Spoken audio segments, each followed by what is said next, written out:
Hello everyone. I welcome all of you on the platform of Gurukul Agri. So here I am Palak Agarwal and today we will discuss the topic of consideration. Chapter को start करने से पहले मैं थोड़ा सा overview देना चाहूँगी आपको. देखिए हम लोग क्लैट के लिए 2021 के लिए हम लोग ने अपना स्टार्टिंग प्रिपरेशन हमने स्टार्ट किया है. उसके अंदर जो हमारा फर्स्ट टॉपिक है हमने कॉन्ट्रैक्ट एक्ट उठाया हुआ है. कॉन्ट्रैक्ट एक्ट के अंदर हम लोगों ने इंट्रोडक्शन कंप्लीट कर लिया है, असेंशियल एलिमेंट्स ऑफ कॉन्ट्रैक्ट कर लिया है. Then we have discussed the offer and the acceptance. जो ऑफर और एक्सेप्टेंस को रूल्स गवर्न करते हैं हमने उसके बारे में भी डिस्कस कर लिया है. देखिए जो पैटर्न है क्लैट का that has been changed. Pattern आपका क्लैट का चेंज हो गया है. अब जो आपको क्वेश्चंस आते हैं they are all based on the comprehension. Passage based आपको क्वेश्चंस आते हैं and you have to apply your mind. आपको एक क्रिटिकल एनालिसिस करके, एक एनालिटिकल थिंकिंग करके आपको क्वेश्चन का आंसर देना होता है, अदरवाइज आप उस क्वेश्चन का आंसर नहीं कर पाएंगे. तो my main motive in these lectures is to prepare you to give the analytical answer. आपका मेन मेरा मकसद क्या होता है कि आपको इस तरीके से रेडी करना कि आप जो पेपर है उसके अंदर आप अपना माइंड लगा सकें, आप चीजों को समझ सकें, आप चीजों को परख सकें कि एक्चुअल में आपने पेपर के अंदर क्या करना है, किस तरीके से आपने क्वेश्चन का आंसर करना है और क्या रीजनिंग लगानी है आपको वहां पे, क्या आपको अपना तर्क जिसे हम कहते हैं, क्या आपको अपना एक कैसे आप अपना एक माइंड लगा सकते हैं उस चीज को आंसर करने में. ठीक है जी. तो चलिए ज्यादा टाइम ना वेस्ट करते हुए चलते हैं हमारे लेक्चर की तरफ. स्टार्ट करते हैं कंसिडरेशन से. ठीक है जी. देखिए this is the one of the most important part of the contract. जब हमने कॉन्ट्रैक्ट के असेंशियल्स की बात की थी, when we have discussed about the essentials of a contract, उसके अंदर हम लोगों ने डिस्कस किया था फर्स्ट असेंशियल होता है कॉन्ट्रैक्ट का ऑफर एंड एक्सेप्टेंस, कि एक पर्सन ऑफर करता है and the other person accept that offer. ठीक है जी. फिर हमने किया था कि जहां पे intention to create legal relationship होता है, दो पार्टीज की आपस में इंटेंशन होती है कोई भी एक कॉन्ट्रैक्ट को बनाने की. Third we discussed about the consideration. देखिए कंसीडरेशन का मतलब क्या होता है. Consideration means something in return. Consideration का मतलब क्या होता है, something in return. Something in return का मतलब लेने का देना. ठीक है, अदले का बदला है. समथिंग इन रिटर्न का मतलब है कि अगर आप मुझे कुछ दोगे तभी मैं आपको कुछ दूंगा, अदरवाइज मैं भी आपको कुछ भी नहीं दूंगा. ऑब्वियसली दुनिया में कुछ भी फ्री तो मिलता नहीं है. तो अगर मैं आपको एग्जाम्पल दूं, ए बोलता है भैया मुझे तुम्हारी वॉच खरीदनी है. बी को बोलता है सर मुझे आपकी वॉच खरीदनी है. बी कहता है ठीक है भैया मेरी वॉच तो दे दूंगा लेकिन फ्री में थोड़ी दूंगा, भाई बाप का माल थोड़ी है, मैं ये आपको 10,000 रुपए में ये वॉच मैं आपको दूंगा. दैट मीन्स ए को क्या मिल रहा है, वॉच मिल रही है. बी को क्या मिल रहा है, 10,000 रुपए मिल रहे हैं. तो that means this is a valid consideration. Consideration का बेसिकली मतलब होता है कि अट्टे का सट्टा करना, यानी कि अगर आपको कुछ मिल रहा है तो आपको भी कुछ देना पड़ेगा. आप फ्री में किसी से कुछ नहीं ले सकते हो. ठीक है ना, फ्री में किसी से आप कुछ नहीं ले सकते हो. अगर मैं आपको एक और एग्जांपल दूं, ए ने बी को बोला कि भाई तू एक काम कर, तू ना क्लैट का पेपर मत दे. तो क्लैट का पेपर मत दे. बी बोलता अच्छा शाने तो तुम ही आ गए, मैं क्लैट का पेपर क्यों ना दूं. ए बोलता है तुम क्लैट का पेपर मत दो, मैं तुम्हें 10 लाख रुपए दूंगा, क्योंकि अगर तुम वो एक सीट छोड़ दोगे वो मेरे बेटे को मिल जाएगी. तो दैट मीन्स बी अगर क्लैट का पेपर नहीं देता है तो उसको क्या मिल रहा है, 10 लाख रुपए मिल रहे हैं. ए को क्या मिल रहा है, ए को क्लैट की सीट मिल रही है. तो दैट मीन्स कंसिडरेशन का मतलब होता है जहां पे आपको क्या करना होता है, समथिंग इन रिटर्न.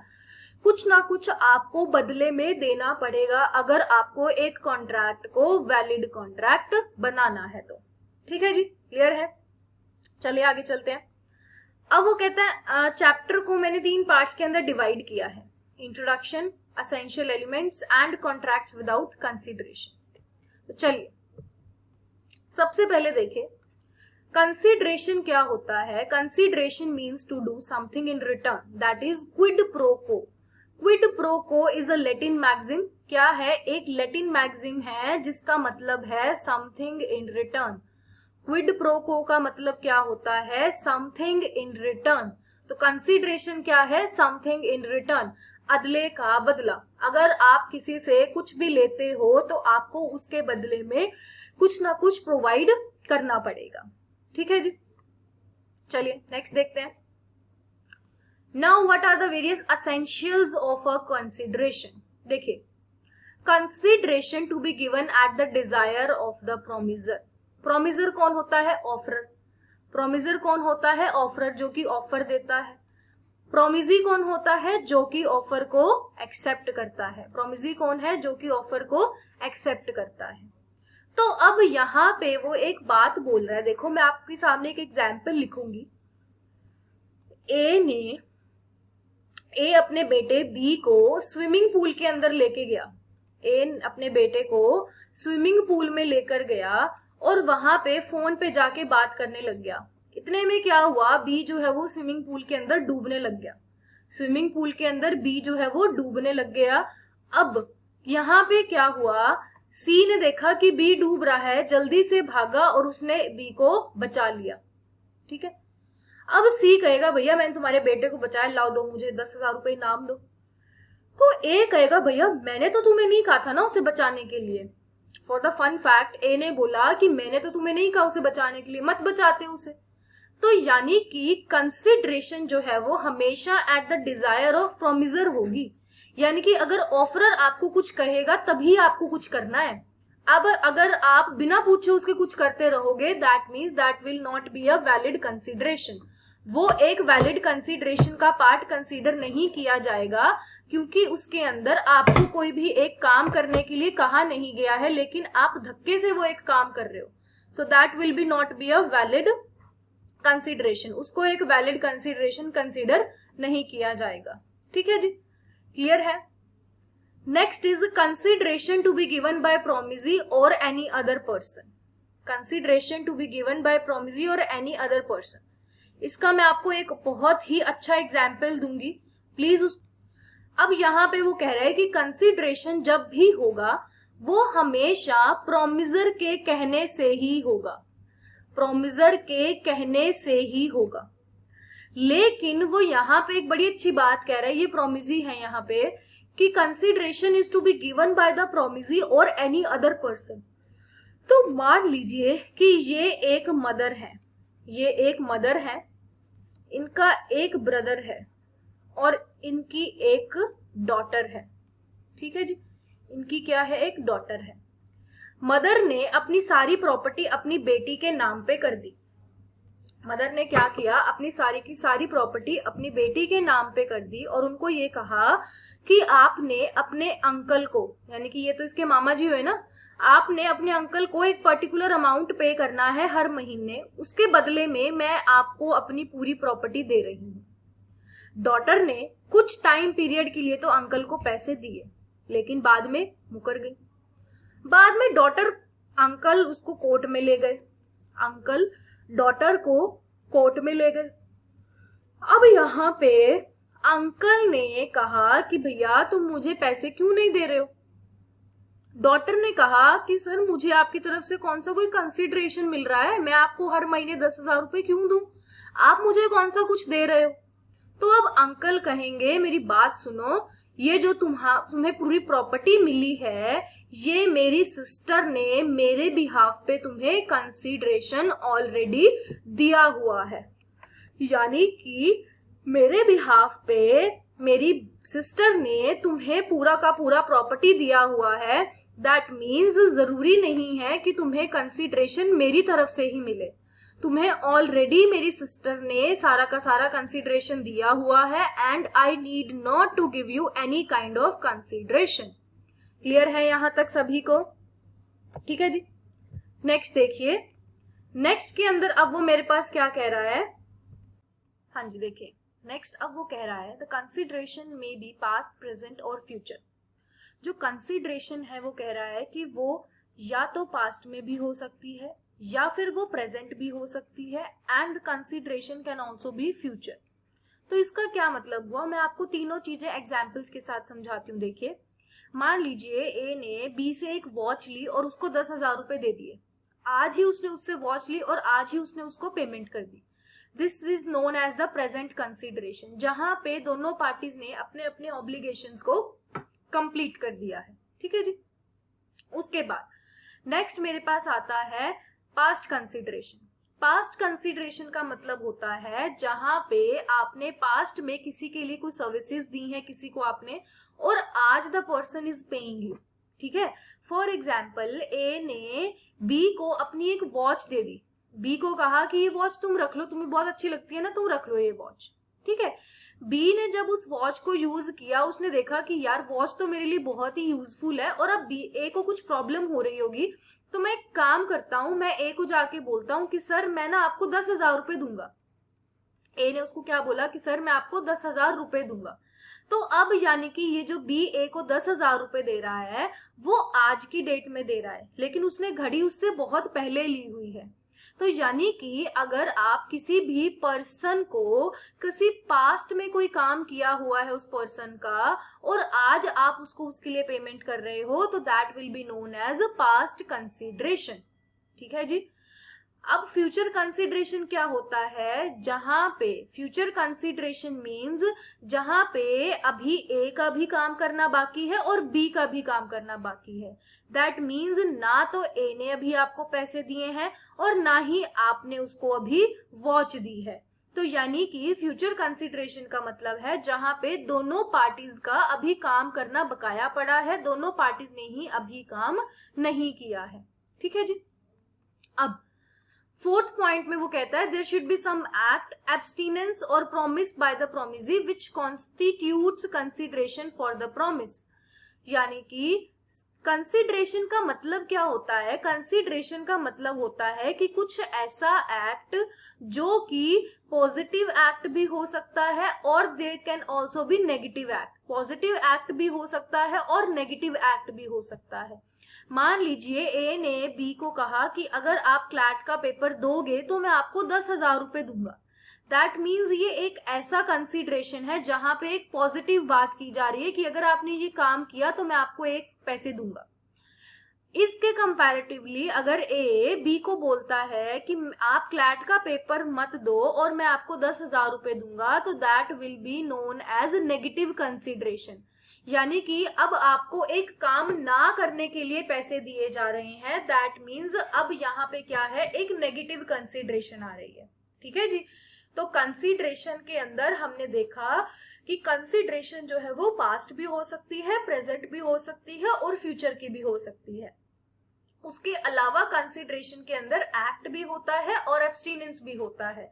एब्सटीनेंस का मतलब है नेगेटिव कंसिडरेशन, एक्ट का मतलब है पॉजिटिव कंसिडरेशन। ठीक है जी, क्लियर है।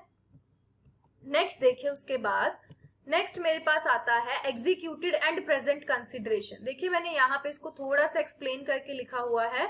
When one the parties to the contract has performed his part of the promise which constitutes the consideration for the promise by the other side.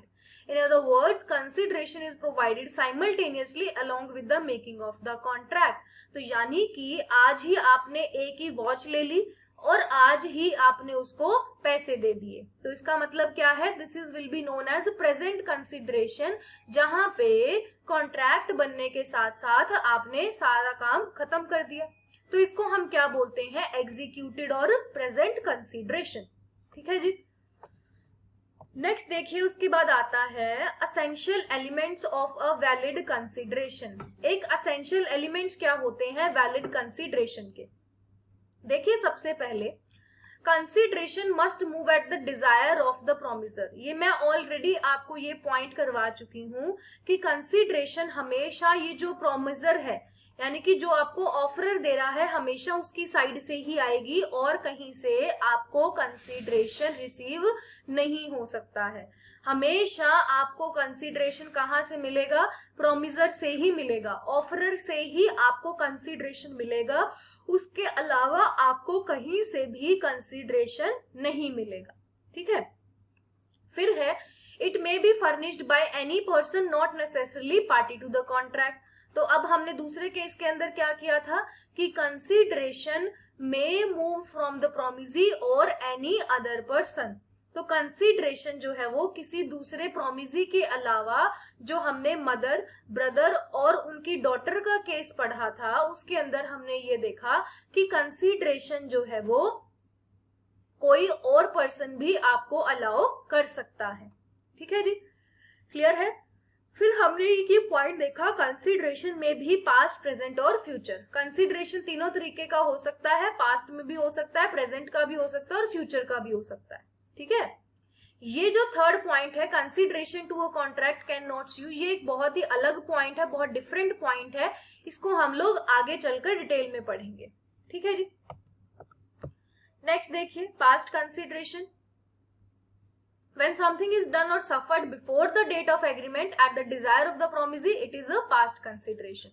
तो जब कभी भी पास्ट में कुछ किया जाता है उसको हम क्या बोलते हैं, पास्ट कंसिडरेशन। प्रेजेंट कंसिडरेशन जो रिपीट हो गया फिर से, प्रेजेंट कंसिडरेशन मीन्स जब आपने साइमल्टेनियसली दोनों ने अपना अपना परफॉर्मेंस, अपना अपना ऑब्लिगेशन पूरा कर दिया है, उसे हम क्या बोलते हैं, प्रेजेंट कंसिडरेशन। ठीक है जी, नेक्स्ट देखिए। अब उसके बाद आता है जहां पे वो कह रहा है कि consideration need not to be adequate. इसका क्या मतलब हुआ, यहां पे देखिए कंसीडरेशन में हमने बात की थी कि अगर मान लीजिए कोई भी पर्सन किसी भी पर्सन को कुछ भी खरीदता है या बेचता है, अगर मान लीजिए ए ने बी को अपनी 1 लाख रुपए की घड़ी उसको 25,000 रुपए में दे दी, तो क्या ये इनवैलिड है? No, this is perfectly valid. क्यों? क्योंकि वो कहता है कि कंसीडरेशन के अंदर हमें ये नहीं इम्पोर्टेंट कि वो चीज कितने की है, हमें सिर्फ ये मैटर करता है कि वो चीज के अंदर कुछ ना कुछ वैल्यू होनी चाहिए। तो the consideration need not to be adequate, it should be something that has to be value in the eyes of law. Law की नजरों में कुछ इनकी वैल्यू होनी चाहिए, अदरवाइज हम कंसीडरेशन को कंसीडर नहीं करते हैं। एडिक्वेट होना जरूरी नहीं है, लेकिन लॉ की नजरों में कुछ वैल्यू होना कंसीडरेशन का बहुत ही जरूरी है। ठीक है जी, क्लियर है।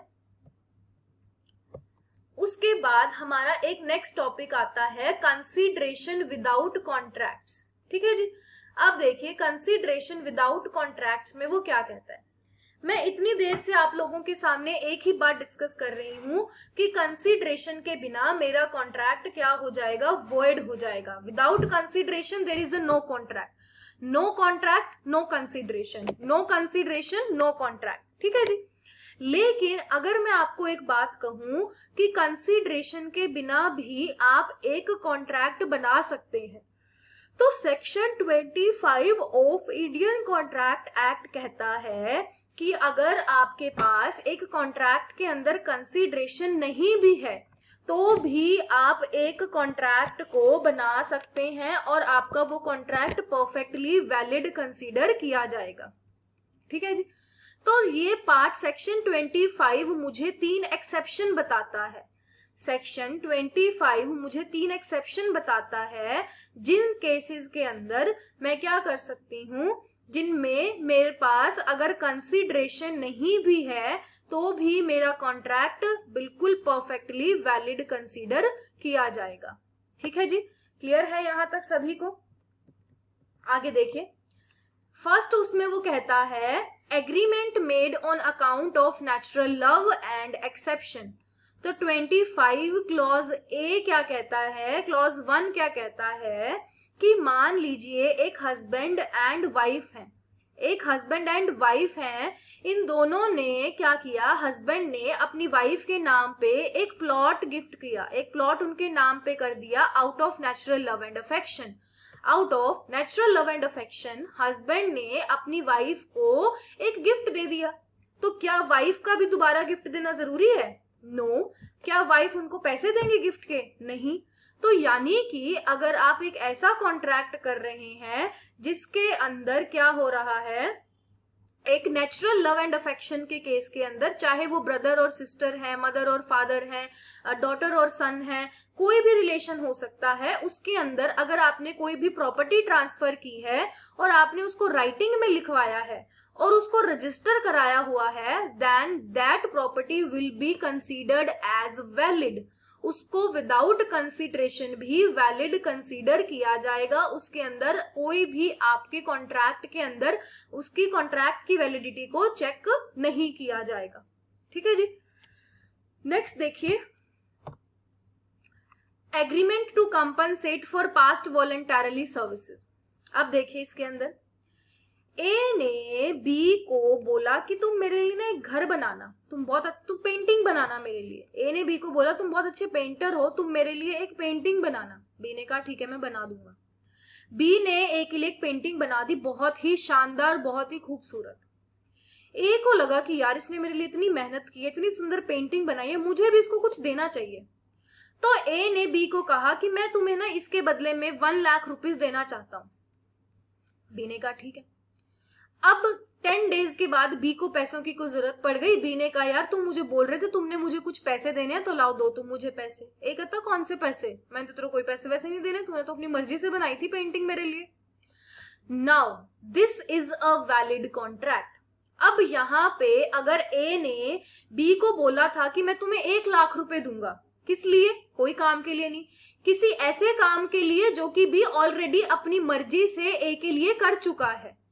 एक ऐसा काम जो बी अपनी मर्जी से ए के लिए कर चुका है, वो भी फ्री में, लेकिन बाद में काम हो जाने के बाद ए ने बोला मैं तुम्हें इसके पैसे दूंगा। अब ए उस बात से मुकर नहीं सकता है। Now this is a valid contract and A has to pay that amount to B.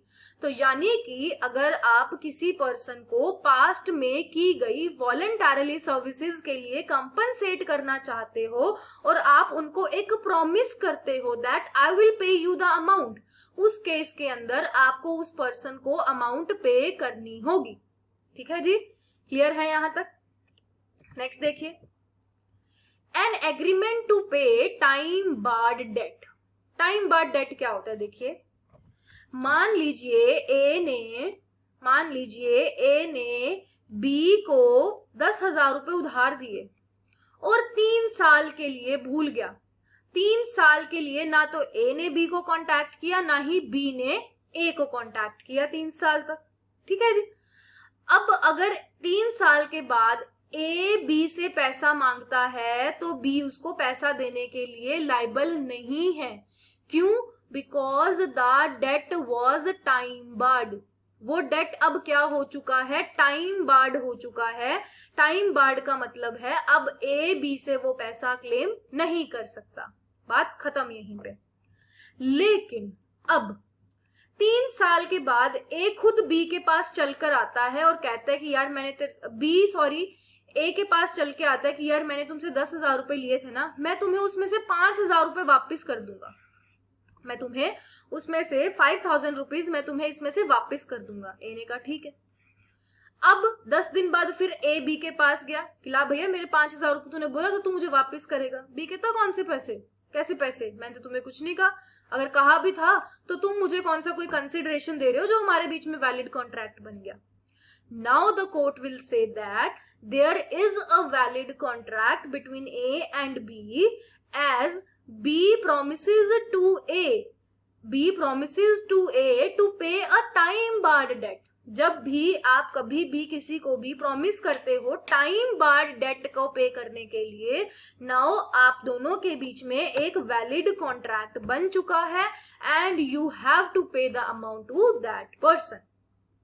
Clear है? आई होप आप सब लोगों को क्लियर हो गया होगा यहां तक। उसके बाद फोर्थ है कंप्लीटेड गिफ्ट। अगर मान लीजिए ए ने बी को गिफ्ट दिया तो क्या बी उसको कंसिडरेशन देगा? नो। गिफ्ट के अंदर आपका गिफ्ट डीड बनाया जाता है। गिफ्ट के अंदर आपका गिफ्ट डीड बनाया जाता है जिसमें कि अगर आपकी प्रॉपर्टी 100 रुपए से ज्यादा की वैल्यू है तो आपको उसे रजिस्टर कराना पड़ता है अंडर रजिस्ट्रेशन एक्ट। तो आप उसे रजिस्टर करा लीजिए और जरूरी नहीं है कि सामने वाला पर्सन भी आपको उसके कुछ उसका कंसिडरेशन देगा। So this will be a valid contract. ठीक है जी। Contribution to charity. चैरिटी के अंदर डोनेशंस देते हैं तो आपको बदले में तो कुछ मिलता नहीं है ना, but that will be a valid contract. आपने चैरिटी दी, कहीं पे भी रिलीजियस कहीं जगह पे पैसा दिया तो वो क्या बनता है आपका, विदाउट आप वो करते हो, विदाउट आप वो कंसिडरेशन देते हो और वो आपका एक वैलिड कॉन्ट्रैक्ट कंसीडर किया जाता है। क्लियर है? नेक्स्ट देखिए, चलिए देखिए, आज की हमारी क्लास यहीं तक होगी। हम लोगों ने आज कंसीडरेशन का अपना पूरा टॉपिक डिस्कस किया है। आई होप आप सब लोगों को सारा का सारा अपना टॉपिक समझ में आ गया होगा। नेक्स्ट क्लास के अंदर हम लोग कैपेसिटी ऑफ द कॉन्ट्रैक्ट के बारे में बात करेंगे। कैपेसिटी ऑफ कॉन्ट्रैक्ट के अंदर हम लोग डिस्कस करेंगे। और प्लीज आप लोग हमारे सारे लेक्चर्स को देखते रहिए, लाइक कीजिए, सब्सक्राइब कीजिए और कमेंट करके बताइए कि आपको क्या समझ में आ रहा है और आपको क्या समझ में नहीं आ रहा है, कहाँ पे आपको प्रॉब्लम आ रही है और कहाँ पे आपको हमारी जो कुछ अगर आपको अच्छा लग रहा है तो वो भी हमें कमेंट करके बताइए, ताकि वी शुड फील मोटिवेटेड कि आपके सामने हम लोग नई से नई चीजें ला सके। ठीक है जी। So please like, subscribe and comment on the info maths channel, YouTube channel. Please यहाँ पे इसको आके सब्सक्राइब कीजिए और इसको यहाँ पे कमेंट करके हमें बताइए और ज्यादा से ज्यादा लोगों के साथ इसे शेयर कीजिए। Thank you so much.